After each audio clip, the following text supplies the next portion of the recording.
आज हम लोग क्वेश्चन नंबर फर्स्ट सॉल्व करेंगे। क्वेश्चन नंबर फर्स्ट क्या है देखिए, दिए गए त्रिभुज पी क्यू आर है ना तथा त्रिभुज एस आर क्यू में यदि पी आर बराबर क्या है एस क्यू एवं पी क्यू बराबर क्या है एस आर है तो उचित संगतता के साथ दिखाइए कि ये त्रिभुज क्या है सर्वांगसम है। तो ये पिक्चर है, ये चित्र है, इसमें देखिए जो दिया है उसको, तो आप जब सॉल्यूशन करेंगे तो क्या लिखेंगे देखिए, ये दिया है ये, ठीक है, किसमें, तो त्रिभुज पी क्यू आर व त्रिभुज किसमें एस आर क्यू में, ठीक। अब ये दोनों त्रिभुज को देखिए चित्र में, तो पी क्यू आर, ये देखिए पी क्यू और आर ये वाला, ठीक। कहने का मतलब देखिए ये वाला त्रिभुज, ये इधर का त्रिभुज को, ये इधर के त्रिभुज को पी क्यू और आर बोल रहा है, मतलब इधर का त्रिभुज, ठीक। वह एस आर क्यू में, तो एस आर क्यू को देखिए कहाँ है, ये एस, ये आर और ये क्यू, तो ये देखिए ये वाला त्रिभुज, ये वाला त्रिभुज को बोल रहा है आपको, ठीक है। अब क्या बोल रहे हैं देखिए, तो त्रिभुज पी क्यू आर और एस आर क्यू में, मतलब ये ग्रीन वाला और ये रेड वाले में, ठीक। क्या दिया हुआ है, तो ये देखिए दिया है त्रिभुज पी क्यू आर व त्रिभुज एस आर क्यू में, ये देखिए आपको दिया है पी आर बराबर एस क्यू, तो ये पी आर बराबर एस क्यू, पी आर कहाँ है देखिए, तो पी और ये आर और एस और ये क्यू, मतलब ये पी क्यू एस आर के क्या है बराबर है ना, तथा और क्या दिया है देखिए पी क्यू और एस आर, तो पी क्यू कहाँ है, ये पी क्यू और ये एस आर, ये पी क्यू बराबर क्या है एस आर, ठीक। अब आपको सिद्ध क्या करना है देखिए, तो आपको सिद्ध ये करने बोल रहा है कि त्रिभुज पी क्यू आर जो है क्या है सर्वांगसम है, ये देखिए क्या है सर्वांगसम है, त्रिभुज पी क्यू आर सर्वांगसम है किसका, तो एस आर क्यू का। तो सीधे में लिखोगे त्रिभुज पी क्यू आर, ये सर्वांगसम का निशान है, ये किसका, तो त्रिभुज एस आर क्यू का, मतलब ये ग्रीन वाला और ये रेड वाला दोनों क्या है सर्वांगसम है, ये सिद्ध करना है आपको, ठीक। अब सीधा आप क्या कीजिए, उत्पत्ति कीजिए, ये मतलब प्रूफ कीजिए। तो आप सबसे पहले क्या लिखेंगे देखिए, त्रिभुज पी क्यू आर है ना वह त्रिभुज एस आर क्यू में, ये प्रश्न को ही लिख देना। इसके बाद देखिए पी क्यू आर में, देखिए ये पी क्यू आर में है ना, और किसमें एस आर क्यू में, तो क्या दिया है आपको देखिए, तो इस त्रिभुज में देखिए ग्रीन वाले में ये आपका क्या, तो पी आर, ये पी आर किसके बराबर है देखिए, पी आर जो है ये रेड वाले त्रिभुज के एस क्यू के बराबर है, ये कहाँ से, तो ये दिया है आपको, ये देखो ऊपर दिया है, और ये है क्या, तो ये है आपका भुजा, क्या है ये भुजा त्रिभुज का।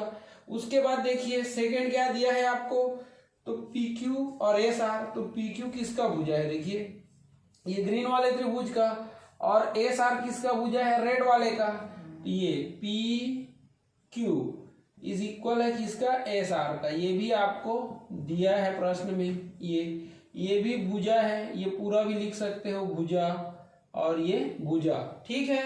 अब देखिए इसको देखिए क्यू और आर को, तो ये क्यू आर ये ग्रीन वाले त्रिभुज का भी आधार है और ये क्यू आर जो है रेड वाले का भी आधार है, इसलिए लिखेंगे क्यू आर बराबर क्यू आर, क्यों, तो ये दिया नहीं है आपको, ये उभयनिष्ठ है, क्या है उभयनिष्ठ है, ठीक। उभयनिष्ठ मतलब दोनों त्रिभुज में है, ठीक, और ये भी क्या है, तो त्रिभुज की भुजा है, ठीक।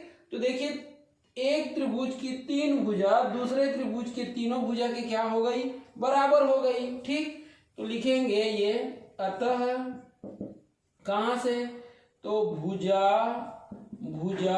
है ना, ये भुजा ये सर्वांग समता से, ये सर्वांग समता से, ये ऐसे लिखना है, ठीक है।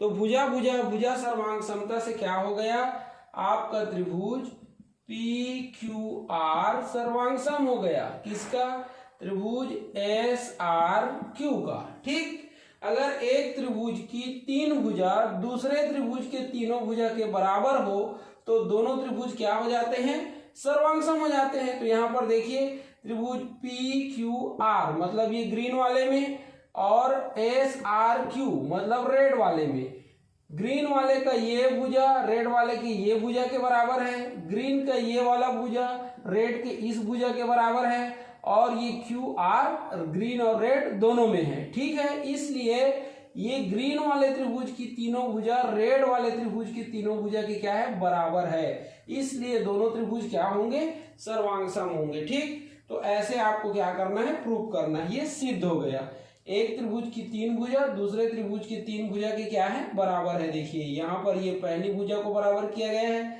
यहाँ दूसरी भुजा को और यहाँ तीसरी भुजा को। इस प्रकार से ये दोनों त्रिभुज सर्वांग सम हो गए। ठीक है, सेकेंड क्वेश्चन है हमारा 0.4 या 0.4 को परिमेय संख्या के रूप में लिखिए बोला जा रहा है। ठीक है, ये आपका क्वेश्चन नंबर सेकेंड है। इसको कैसे आप परिमेय संख्या के रूप में चेंज करेंगे ये देखते हैं। तो ये देखिए 0.4 को किसके रूप में चेंज करना है, परिमेय संख्या के रूप में। ठीक, तो इसके नीचे में 1 है ये। ठीक, अब आप दशमलव को क्या करेंगे, तो दशमलव को हटाएंगे। तो कैसे हटाएंगे, तो दशमलव को देखिए आपको किधर ले जाना है, तो राइट साइड में ले जाना है। इधर को राइट साइड बोलेंगे और इधर को लेफ्ट साइड, तो राइट साइड में ले जाना है। तो दशमलव को यहाँ लाना है, तो क्या हो जाएगा 0.4। ये अब दशमलव यहाँ आ गया, तो दशमलव को एक स्थान खिसकाए हो इसलिए आप नीचे में कितना जीरो लगाओगे, 1 जीरो। अब देखिए दशमलव के बाद कोई संख्या नहीं है इसलिए दशमलव का कोई महत्व नहीं है, तो ये कितना हो जाएगा आपका 0.4/10। अब किसी नंबर के सामने अगर जीरो हो उसका भी कोई औचित्य नहीं होता, तो ये क्या हो जाएगा 4/10। तो अब इसको मानक रूप में लिखो, छोटे रूप में, तो 2 दूनी 4 और 2 पंचे 10। तो आंसर कितना आया आपका 2/5। ठीक है, तो ये 2/5 किसका मान है, तो ये 2/5 है आपके 0.4 का मान है ये। ठीक, तो ये 0.4 को आपने क्या किया, तो ये परिमेय संख्या के रूप में आपने चेंज किया। ठीक है, ऐसे आप और कर सकते हो, जैसे सेकेंड क्वेश्चन आपको दे दिया गया, ये देखिए 0.66 को परिमेय संख्या के रूप में चेंज कीजिए। तो कैसे करोगे, तो यहाँ लिखोगे सॉल्यूशन। अब 0.66 बटे में तो 1 रहता ही है, अब इसको 2 स्थान खिसकाना पड़ेगा, तो 0.66 और नीचे में 2 जीरो लगाओगे। ये जीरो का कोई औचित्य नहीं है इसलिए इतना हो जाएगा। अब 2 तिया 2 तिया 2 पंचे 2 शून्यम, तो कितना आया 33/50। ये किसका मान है, तो 0.66 का। ये देखिए, तो ऐसे हम क्या करते हैं, दशमलव रूप को परिमेय संख्या के रूप में चेंज करते हैं। ठीक है, यहां पर देखिए ये दशमलव के बाद की संख्या 4 और दशमलव के बाद की संख्या क्या है 6 है। ठीक, इसके ऊपर बार नहीं लगा हुआ है, ऐसा नहीं लगा हुआ है। क्यों नहीं लगा हुआ है, क्योंकि ये 4 जो है बार बार रिपीट नहीं हो रहा है, वैसे 6 जो है बार बार रिपीट नहीं हो रहा है। ठीक है, तो इसको हम क्या बोलते हैं, तो इसको बोलते हैं शांत दशमलव। ये इसको शांत दशमलव बोलेंगे। ठीक है, ये शांत दशमलव है और ये भी कैसा है, शांत दशमलव है। ठीक है, नेक्स्ट क्वेश्चन है, देखिए क्वेश्चन नंबर 3 0.4 को परिमेय संख्या के रूप में लिखिए बोला जा रहा है। ठीक है, तो यहां पर आप देखिए ये जो 4 है 0.4, ये दशमलव के बाद जो संख्या है उसके ऊपर में क्या लगा है, बार लगा है। ठीक है, तो इसका मतलब ये है कि ये दशमलव कैसा दशमलव है, अशांत दशमलव है। कैसा है, अशांत दशमलव है। ठीक, तो इसको हम कैसे चेंज करेंगे परिमेय संख्या के रूप में ये देखते हैं। तो चलिए स्टार्ट करते हैं। सबसे पहले लिखेंगे सॉल्यूशन, उसके बाद क्या लिखेंगे, देखिए 0.4 है ये। ठीक, 4 के ऊपर में बार लगा है, मतलब इसका ये है कि 4 जो है हम 4 को हम जितना बार चाहें उतना बार लिख सकते हैं। मतलब 4 बार बार आ रहा है, 4 जो है रिपीट हो रहा है, आवर्ती है। ठीक है, तो हम इसको ऐसा लिख सकते हैं। ठीक, अब मानेंगे, देखिए ये माना x बराबर कितना है, तो 0.4444 ये डेश है। ठीक, इसको हम क्या करेंगे, तो इसको हम समीकरण 1 नाम दे देंगे ये। ठीक, अब क्या करेंगे देखिए, अब हमको क्या करना है, समीकरण 1 के ये देखो कितने संख्या का रिपीटेशन हो रहा है, कितना संख्या रिपीट हो रहा है, तो केवल एक संख्या 4 ही रिपीट हो रहा है ना, इसलिए हम समीकरण 1 के दोनों पक्षों में किसका गुणा करेंगे, 10 का। ठीक, तो लिखेंगे यहाँ समीकरण 1 के दोनों पक्षों है ना में किसका, 10 का गुणा करने पर ये। ठीक है, ऐसा लिखेंगे।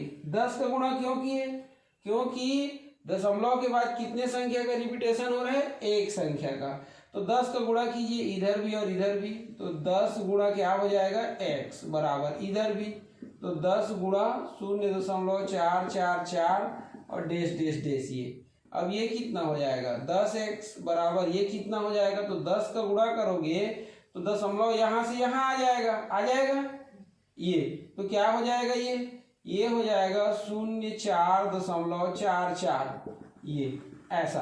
अब इधर आप 4 को जितना बार लिख लो। ठीक है, तो ये देखिए आप चाहो तो एक बार और बढ़ा के लिख सकते हो, ये 0 का कोई मतलब नहीं है, ये एक बार क्या कई बार लिख सकते हैं हम लोग ये, तो इसको समीकरण 2 नाम दे देंगे ये। अब देखिए समीकरण 2 ये है, समीकरण 1 ये है, तो आप क्या करना, समीकरण ये 2 से समीकरण ये 1 को क्या करने पर, घटाने पर ये ऐसा लिख दोगे। ठीक है, तो समीकरण देखिए 2 क्या है, ये वाला है, और समीकरण 1 ये वाला है, तो आप जो है लेफ्ट साइड में लेफ्ट साइड को घटाओगे और राइट साइड में राइट साइड को, तो 10x में x को घटाओगे ऐसा, ये 10x ऋण क्या हो जाएगा x, ये इसमें आप इसको घटा रहे हो। ठीक, तो ये देखिए ये वाले में ये आपको दिया हुआ है, ये वाला ये समीकरण क्या है, ये समीकरण 2 है, इसमें आप किसको घटाओगे, ये 1 को। समझ में आया, तो इसको पहले लिख लो आप, ये पहले बीच में बराबर है, बराबर को लिख लेना, ये 4.444 फिर डेश डेश डेश ये इसमें किसको घटाओगे, तो ये 0.444 और डेश डेश डेश डेश इसको ये। ठीक, तो 10x में x मतलब 1x है ये, तो कितना आएगा 9x बराबर, ये देखिए दशमलव के बाद 444 है और यहाँ भी दशमलव के बाद 444 है। ठीक है, तो ये दशमलव के बाद 444 में यहाँ ऋण का चिन्ह है, तो 0.444 को माइनस करेंगे तो कितना हो जाएगा, ये देखो ऐसा 4.444 माइनस ये डेश डेश, अब इसको घटाएंगे 0 कितना है 444 डेश डेश को ये, तो क्या आएगा यहाँ पर 0 0 0 और यहाँ पर क्या आएगा 4, तो यहाँ पर क्या आ रहा है देखिए 4.0 आ रहा है, क्या आ रहा है 4.0 और ये डेश डेश। ठीक है, तो ये 9x बराबर कितना हो जाएगा, दशमलव के बाद 0 का कोई मतलब नहीं है, इसलिए क्या हो जाएगा ये 4 हो जाएगा ये। ठीक, अब देखिए x बराबर क्या हो जाएगा, तो x बराबर हो जाएगा 4/9 ये।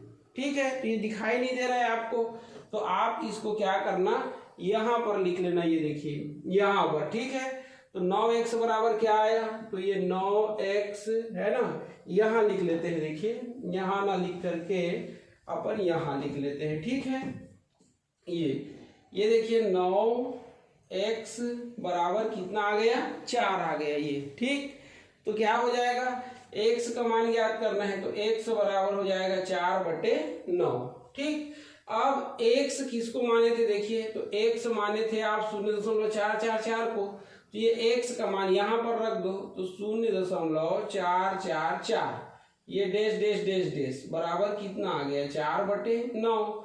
अब इसको आप चाहो तो क्या लिख सकते हो 0.4 और ये बार लिख सकते हो, तो बराबर कितना आ गया 4/9। तो इसी का देखो आपको क्या ज्ञात करना था, मान ज्ञात करना था ये, तो 0.4 और ये उसके ऊपर में क्या लगा है बार लगा है, इसका मान कितना है 4/9। तो ऐसे आपको परिमेय संख्या के रूप में इसको, तो ये अशांत दशमलव को चेंज करना है। ठीक,